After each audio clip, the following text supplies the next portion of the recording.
नमस्कार मित्रों, आज के वीडियो में हम उत्तर प्रदेश सरकार की ई डिस्ट्रिक्ट पोर्टल पर अकाउंट बनाना सीखेंगे, जिसके माध्यम से आप घर बैठे ही अपना निवास प्रमाण पत्र और जाति प्रमाण पत्र बना सकते हैं और अन्य डॉक्यूमेंट भी घर बैठे बना सकते हैं। तो चलिए शुरू करते हैं। सबसे पहले आपको सर्च टैब में सर्च करना है ई डिस्ट्रिक्ट यूपी। तो आप इस वाले पेज पे आ जाएंगे तो सबसे ऊपर आपको लिंक दिखाई दे रहा होगा e-district.up.gov.in।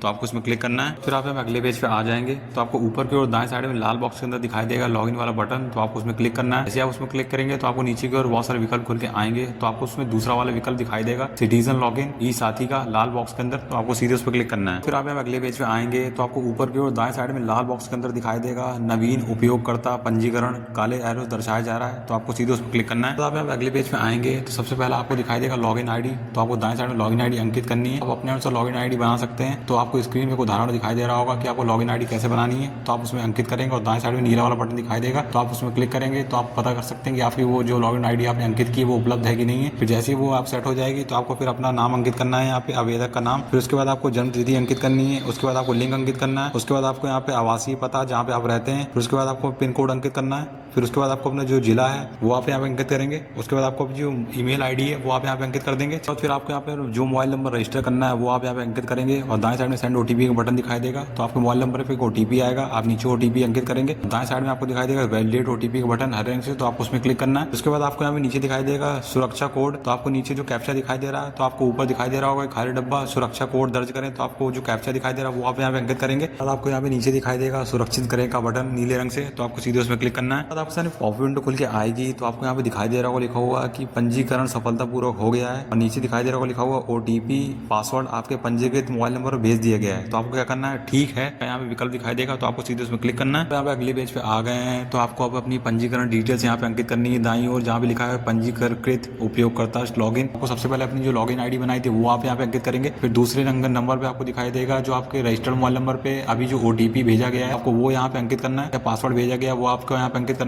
फिर उसके बाद आपको जो नीचे कैप्चा दिखाई दे रहा है वो आप कैप्चा ऊपर अंकित करेंगे। फिर उसके बाद आपको दाएं साइड में दिखाई देगा सबमिट का बटन। तो आपको सीधे उसमें क्लिक कर देना है। फिर आप अगले पेज पे आएंगे तो आपको सबसे पहले आपकी जो यूजर नेम है वो आपको दिखाई देगा जिसे हम लॉगिन आईडी भी कहते हैं। फिर उसके बाद आपको दिखाई देगा नीचे ओटीपी / पुराना पासवर्ड। तो आपके रजिस्टर्ड मोबाइल नंबर पे जो अभी आपने पुराना पासवर्ड है वो ओटीपी आया होगा तो आपको वो यहाँ पे अंकित करना है। फिर उसके बाद आपको अपना नया पासवर्ड यहाँ पे बना लेना है। फिर उसको दोबारा से यहाँ पे कंफर्म करना है। उसके बाद आप जैसी सारी जानकारी अंकित कर लेंगे तो आपको नीचे दिखाई देगा पासवर्ड बदलने का बटन यहाँ पे हरे रंग से। तो आपको सीधे उस पर क्लिक कर देना है। उसके बाद आपको यहाँ पे दिखाई देगा कि आपका जो पासवर्ड है सफलतापूर्वक यहाँ पे चेंज हो गया है। तो आपको अब नीचे दिखाई देगा दाईं ओर वापस का बटन नीले रंग से। तो आपको सीधे उसमें क्लिक कर देना है। फिर आप यहाँ पे अगले पेज पे आ जाएंगे तो आपको फिर से अपनी लॉगिन डिटेल्स अंकित करनी है। तो आपको अपना लॉगिन आईडी फिर से अंकित करना है। फिर उसके बाद आपने जो नया पासवर्ड बनाया है तो आप वो वाला पासवर्ड यहाँ पे अंकित करेंगे। फिर उसके बाद आपको कैप्चा अंकित करना है। फिर उसके बाद दाएं साइड में दिखाई देगा सबमिट का बटन। तो आपको उसमें क्लिक कर देना है। उसके बाद आपके रजिस्टर्ड मोबाइल नंबर पे एक ओटीपी आएगा, आप ओटीपी यहाँ पे अंकित कर देंगे और नीचे आपको दिखाई देगा सबमिट का बटन। तो आपको उसमें क्लिक करके आगे बढ़ जाना है। फिर आप यहाँ अगले पेज पे आएंगे तो आप देखेंगे आप सफलतापूर्वक लॉगिन हो गए हैं अपने अकाउंट में। तो आपको यहाँ पे बाईं ओर में दिखाई देगा कि आप अपना जाति प्रमाण पत्र हिंदी और अंग्रेजी दोनों बना सकते हैं, निवास प्रमाण पत्र बना सकते हैं। उसके बाद यहाँ पे बहुत सारे ऐसे डॉक्यूमेंट जो भी आप यहाँ बना सकते हैं। आप भी समझ गए हैं किस तरह हम यहाँ पे ई डिस्ट्रिक्ट यूपी की वेबसाइट पे जो यहाँ पे सरकारी पोर्टल है यूपी गवर्नमेंट का, तो हम इसमें